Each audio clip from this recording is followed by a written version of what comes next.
Howdy, it's Nick here from Lumberjack Tools. Today we're going to do the 16mm bench top drill press, the DP16-1050B. So right, let's get it out of the box and let's see what you get. So there we go, that is everything you get in the box. Let's move swiftly on, putting it together. So first up, let's get the column attached to the base.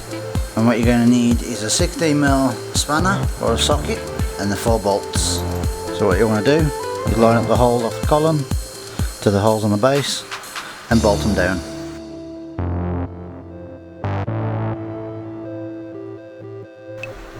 And there we go, column attached to the base.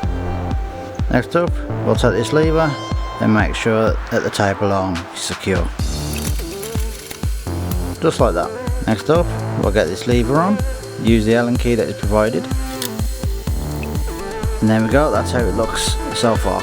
Next up, the table. So grab your table, grab your lever, and your lever goes through there.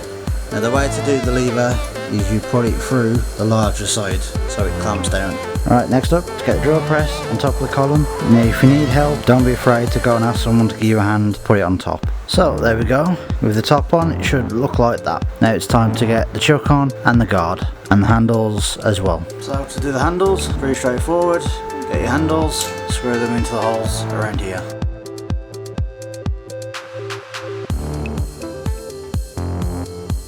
Right, with the chuck, make sure the jaws are fully in.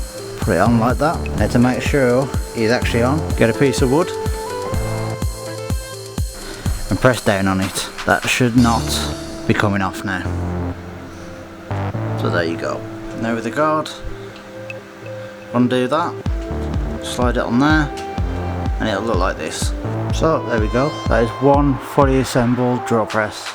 And that is the DP16-1050B. I hope that has helped you assemble it, so don't forget to head over to lumberjacktools.co.uk to view more great products like this one. Thanks for watching, see you next time.